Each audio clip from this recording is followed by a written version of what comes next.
define lo que sucede cuando a una mujer la rompes, la tienes totalmente violentada, pero que ella puede sobrevivir y que al sobreponerse encuentra un lugar seguro. Qué reto tan grande el de ser la primera mujer presidenta de este país. Debe de haber un diferenciador de género. Entonces, el llamado a Claudia Sheinbaum es precisamente romper los pactos, el pacto patriarcal. Mirar el contexto internacional ya es de nuevas generaciones.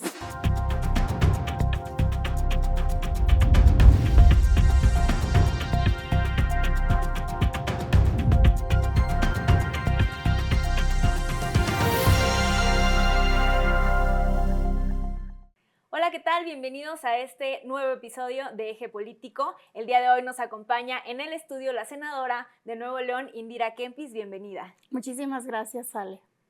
Bueno, pues tú eres senadora de la República por Nuevo León. Me gustaría comenzar preguntándote cómo has vivido todo este proceso electoral, de qué se arrepiente Indira Kempis. ¿Sientes que has tomado las decisiones correctas? La mejor decisión de mi vida ha sido entrar en política. Yo nunca había participado en política, vengo de hacer un trabajo como activista desde la sociedad civil y como emprendedora social, así que estos últimos 6 años me he dedicado al arte, al oficio, al reto de ser una mujer política y que no me dé vergüenza, así que si hay una asertividad en mis decisiones ha sido meterme ese mundo, competí por primera vez, llegué al Senado de mayoría, represento a un estado que es clave para la economía del país y me siento muy orgullosa de eso, pero si es que hay algo que hace falta, pues ha sido conservar la pluralidad en un país tan diverso, pero que lamentablemente hoy tal parece que no se respeta. ¿Cómo ha sido esa transición de Movimiento Ciudadano ahora que formas parte de la bancada del PRI? ¿Sabes? Pues soy una víctima de violencia política en razón de género y hoy mismo antes de llegar acá estaba escuchando una canción de Nati Peluso que se llama Todo Roto y me identifico mucho con esa canción porque define lo que sucede cuando a una mujer la rompes, la tienes totalmente violentada, pero que ella puede sobrevivir y que al sobreponerse encuentra un lugar seguro.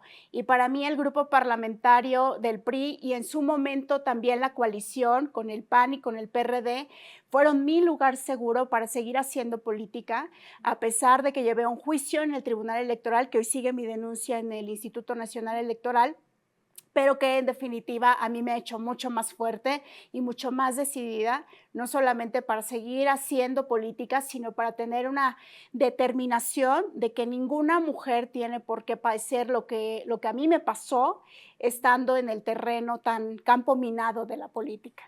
Claro. Indira, y bueno, en las últimas semanas hemos visto lo que está pasando en Nuevo León luego de la resolución del Tribunal Electoral, donde determina que se usaron recursos de Nuevo León para la campaña del candidato presidencial Álvarez Maínez, y tú solicitabas también a la presidenta electa Claudia Sheinbaum que no haya pacto de impunidad. Cuéntanos un poco sobre este tema. Sí, qué reto tan grande el de ser la primera mujer presidenta de este país. Tú y yo, que somos mujeres, compartimos el hecho de que por primera vez debe de haber un diferenciador de género. Tanto nos hemos quejado, tanto hemos luchado, tanto nuestras madres y nuestras abuelas han hecho una apuesta de riesgo, impulsando y empujando la idea y acariciándola para las nuevas generaciones de que exista una mujer presidenta. Entonces, el llamado a Claudia Sheinbaum es precisamente romper los pactos, el pacto patriarcal, que es entre hombres, estas cúpulas de poder que se dan en todos lados y por supuesto entre hombres corruptos, porque si hay algo que lamentablemente ha definido la política mexicana han sido estas personas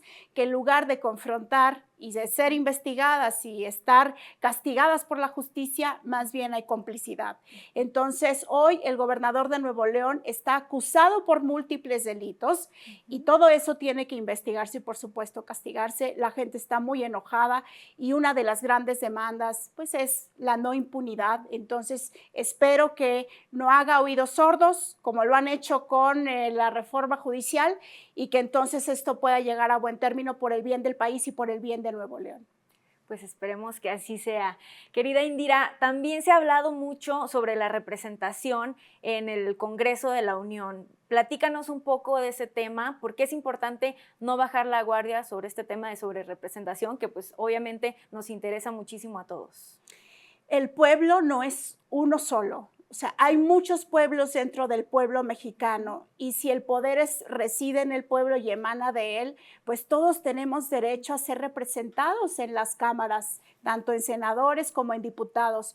Por lo tanto, lo que hoy está haciendo Morena, que es quererse agandallar espacios sin tener esa representatividad de los votos, violando la Constitución porque hay un límite de 8% sobre el porcentaje de votación de los partidos políticos, bueno, pues es algo que tenemos que denunciar, que tenemos que alzar la voz.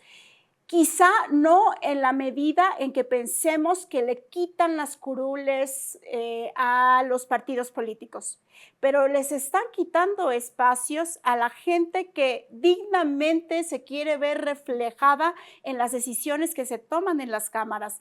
Entonces, al unísono, hoy estamos haciendo esfuerzos desde los partidos, la sociedad civil, la iniciativa privada, porque incluso el Consejo Coordinador Empresarial sacó ayer un comunicado en donde el objetivo es, por favor, respeten el voto de la gente, respeten el hecho que todas las personas merecemos tener representantes con las diferentes ideas que tenemos de país y la pluralidad, que insisto, que ha sido uno de los grandes retos como políticos en este momento de la vida y de la circunstancia pública de México.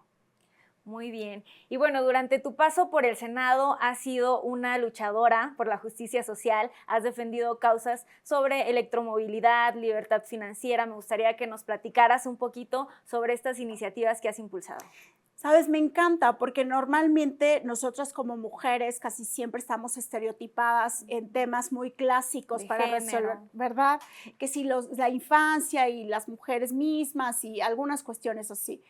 Pero a mí siempre me ha dado curiosidad esas agendas que se supone son o han sido masculinizadas. Entonces, la energía, la electricidad, la movilidad urbana, la planeación de ciudades y todo esto de la libertad, la inclusión y la educación financiera, pues a mí me encanta, me provoca mucha investigación. Claro. Para entender los marcos jurídicos y las referencias en otros países, pero sobre todo, cómo compartir una visión legislativa que vaya provocando discusiones de futuro para el país. Entonces, acompañar a un gobierno, porque eso es lo que hacemos como legisladores, ponemos en la mesa del debate las leyes, el marco jurídico, pero ¿cómo le hacemos para ir acompañando al gobierno a los temas de futuro y de avanzada que hoy en otros países ya son una realidad? Entonces, la electromovilidad, que es juntar la economía, la energía y al mismo tiempo la movilidad, es decir, el transporte tanto público como privado, nos está orientando a una nueva economía que nace producto de la mezcla de estos tres sectores. Y por otro lado, la libertad, la inclusión y la educación financiera, que yo no sé ustedes si compartan mi opinión, pero pienso que en este país no se nos enseña temas Claro. del dinero, de cómo funciona el sistema financiero, de cuáles son las decisiones que se toman desde el Banco Central, que aunque tiene una autonomía, responde también a los intereses de una visión de gobierno para un país. Entonces, he sido pionera. Estos temas no se habían discutido en el Senado. Es la primera vez que se discuten en una cámara, al menos en un país latinoamericano tan importante como el nuestro. Y entonces, lo que pienso es que la discusión se abre para que entonces tengamos estas ideas nuevas de cómo plantear un país hacia el futuro. Para mí ahí hay venas donde transita el desarrollo y el progreso, pero sobre todo la prosperidad, que de eso también poco se habla, de cómo generar riqueza, de cómo hacer de este un país mucho más competitivo, atractivo para los emprendedores, atractivo para los innovadores, y entonces así, pues sentar estas bases y estas discusiones que al menos a mí me han dejado unos grandes aprendizajes de lo que significa el trabajo de imaginar, porque a veces lo que no se ve todavía no se puede tocar, Claro. pero simplemente el hecho de nombrarlo, pienso que hemos puesto un pie para el futuro de México. Muy bien, pues claro, son sin duda temas muy relevantes y por eso también es importante asistir a foros globales. Has formado parte del G20, estuvimos también en el Global Youth Leadership Forum con CONAJO. Entonces, para ver lo que está haciendo el mundo, lo que están haciendo otros países que están mucho más avanzados quizás en estos temas tan relevantes, ¿no? Sí, mirar el contexto internacional ya es de nuevas generaciones. O sea, hemos crecido con una discusión global, con temas y problemas que no son exclusivos de un país, que de hecho compartimos como región, que compartimos como continente y que debemos de atravesar las fronteras. Mirarnos el ombligo a nadie le es conveniente. Lamentablemente tenemos hoy un presidente que nos ha regresado a los años 70, a esta época casi nostálgica de un nacionalismo falso y perdido, pero pienso que las nuevas generaciones ya tienen discusiones que van mucho más allá y que hoy mismo tendríamos que plantear problemas y soluciones a partir de esas conversaciones y no quedarnos ensimismados con solamente lo que sucede en México. Hoy mismo, por ejemplo, la relación casi perdida con Estados Unidos, ojalá y la podamos recuperar una vez que pasen las elecciones y sepamos si es Kamala o si es Trump, pero nuestro vecino inmediato merece atención, hacer o rehacer acuerdos comerciales, rehacer y hacer situaciones que tienen que ver incluso con mexicanos que están en el exterior, porque cada vez son más las personas que tenemos en otros países. Entonces sí, a mí me parece que una mirada internacional es justa y es necesaria para este tiempo. Y bueno, pues México ya cuenta con su primera mujer presidenta. ¿Crees que esto sea posible en Estados Unidos con Kamala Harris? Pienso que viene una energía femenina que no necesariamente está vinculada al género. De hecho, los hombres aliados cada vez salen más del closet, ¿no? Han entendido que las mujeres llegamos aquí para quedarnos, que queremos colaborar, que queremos ayudar, que esos espacios que nos han sido estructuralmente negados nos los hemos ganado a pulso y por méritos. O sea, no es como dice Arturo Saldívar, él no puso a nadie, ¿verdad? La presidenta Norma Piña se puso ahí porque tiene habilidades y tiene talentos igual para todas. Entonces sí, hay que abrazar un logro que es de nuestras madres, que es de nuestras abuelas, con Claudia Sheinbaum como presidenta, la primera en la historia de México, pero también hay que pararnos en una realidad, porque no llegamos todas, porque los techos de cristal siguen ahí, porque hay que atender problemas graves de las mujeres. Yo he trabajado muchísimo en cuestiones económicas. A mí mi abuela me enseñó que el dinero, por eso me dedico también a la educación, la libertad y la inclusión financiera, es una pieza clave de la libertad de las mujeres para seguir tomando decisiones en autonomía, que la autonomía es parte de tu poder y que eso te permite explorar todas las capacidades que tienes, pero que sin duda no estamos todas, las mujeres obreras, las mujeres indígenas, las mujeres que tienen hoy muchas desigualdades y falta de oportunidades. Entonces, no se va a resolver. No se van a resolver los problemas de México con el hecho de tener una presidenta. Se resuelven en la medida en que haya cada vez más puertas abiertas hacia futuros diferentes para cada una de nosotras y que se resuelvan problemas graves que nos atañen, la inseguridad, la falta de economía, falta de acceso a la salud, falta de acceso a la justicia. Hay tantos temas pendientes que me parece que nos limitamos cuando decimos que ya rompimos el techo de cristal. No, señoras, eso todavía no sucede, o nos limitamos bastante cuando pensamos que ese es nuestro único logro. Yo quiero pensar que las mujeres somos ambiciosas y que vamos a ambicionar un futuro para las mujeres en México mucho, mucho más elevado que el simple hecho de tener una primera mujer presidenta o en nuestra relación con Estados Unidos de tener dos mujeres pues gobernando a la región de América más trascendental territorialmente y geopolíticamente hablando. Totalmente de acuerdo, pues nos faltan sin duda muchos espacios por conquistar. Y querida Indira, te hemos visto también muy activa en todo el conflicto de Venezuela. Me gustaría que nos platicara sobre ese tema y cuáles son las batallas que se han ido ganando. Wow, eso atraviesa incluso las posiciones y las posturas políticas. Para mí el debate de Venezuela es uno nuevo, es uno emergente, ya no es este añejo de los 80s de izquierda o derecha, porque lamentablemente esa izquierda, la que hoy gobierna en Venezuela, nos está demostrando todas las atrocidades que son capaces de hacer con tal de tener el poder. Una dictadura después de 25 años consolidada que expulsa gente, porque ni siquiera podemos hablar de migración. La gran mayoría de los 8 millones de venezolanos que están repartidos en todo el mundo han sido expulsados de su propia patria en condiciones lamentablemente deplorables. Uno de los países que pudo haber sido muy rico por tanto petróleo que tiene los mayores niveles de pobreza. ¿Y todo por qué? Porque hay políticos como Nicolás Maduro, que es un dictador que quiere concentrar el poder. Entonces, el nuevo debate político ya no es de izquierda ni derecha, es libertad o control. Eso es un debate emergente. Pero por otra parte, cuando decimos que saltamos esas fronteras de lo político, es que llegamos a una crisis humanitaria. Lo que hoy pasa en Venezuela, en Cuba, en Nicaragua, es una triste realidad compartida por muchas personas que hoy no tienen ni siquiera para comer. ¿Por qué? Porque los tienen secuestrados y limitados en maneras, otra vez, de tener prosperidad y tener posibilidades para todas las personas. Soy muy clara y soy una política muy vocal respecto a eso, porque la crisis es humanitaria. Me encantaría que se quedara en los círculos de poder, porque entonces nos tomamos un café y lo resolvemos, pero no.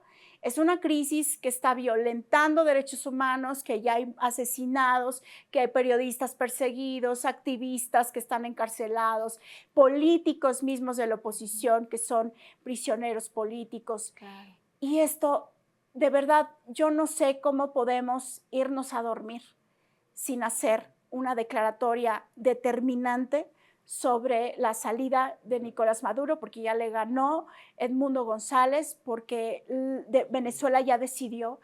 Y este movimiento, además liderado por otra mujer, María Corina Machado, que yo le digo la libertadora de América. Simón Bolívar nos lo regaló Venezuela, Venezuela ahora nos regala el ideal de María Corina. Y entonces, pues bueno, yo pediría a la gente encarecidamente que volteen a ver a Venezuela, porque además es un espejo de lo que sí podría pasar en México. Totalmente, pues tenemos que seguir muy atentos a este tema y qué gusto tener políticas tan congruentes como tú. Ay, gracias, Ale. La coherencia es uno de los valores que sin duda definen y marcan la diferencia entre nuestro quehacer político. La consistencia en lo que piensas, en lo que dices y en lo que haces, hace a un buen político. No todos somos iguales, pero no en la narrativa insulsa del criterio generalizado, sino más bien yo les invito a que provoquemos discusiones diferentes y que una de ellas sí, sin duda, es nada más chequen qué hacen los políticos más allá de lo que puedan prometer. Claro, y bueno, finalmente me gustaría saber qué iniciativas vienen para la próxima legislatura, con qué nos vas a sorprender, cuál es el proyecto que más te apasiona. Wow, mira, hay dos temas de los que he estado trabajando muchísimo. Uno es el tema de la salud de las mujeres, precisamente, cada vez con una comunidad de sociedad civil y médicos, los que tienen que ver sobre todo con dolor pélvico. Entonces hemos estado ahí sembrando algunas semillas de saber qué podemos hacer. Y otro que me ha dado mucha curiosidad es la inteligencia artificial. Ya venía, de hecho, este último año he trabajado fuertemente en eso, pero sí pienso, aguas porque es lo que viene. Sí. Hay muchas preguntas alrededor y respuestas pendientes. Una línea muy delgada. Sí, prácticamente de uso, de beneficios y de desventajas, pero que si estamos ahí, México también tiene toda la capacidad de ser pionero en muchas de esas ventajas y también ser pionero en limitar muchas de esas desventajas. Entonces, pues lo tenemos todo para abrir esas discusiones y yo esperaría que sin la sobrerepresentación que quiere hacer la mayoría, podamos llegar a los mejores acuerdos porque este país lo merece. Pues esperemos que así sea, querida Indira. Muchísimas gracias por acompañarnos en este espacio. ¿Algún mensaje final que quieras dirigirle a todos los que nos escuchan? México es de ustedes, México no es de los políticos, México no es del presidente, México no es de los legisladores, México es de la gente. Ustedes asuman el poder y el control, y vuelva la canción de Nati Peluso, ya dice que ya tiene el control remoto, pues ustedes también lo tienen. Así es. Pues muchísimas gracias, querida Indira, por acompañarnos aquí en el estudio de Eje Central. Muchísimas gracias a ustedes. Gracias a ustedes también por quedarse con nosotros. Los invitamos a seguirnos en las diferentes plataformas de redes sociales. Si te gustó este video, dale like, compártelo y nos vemos hasta la próxima.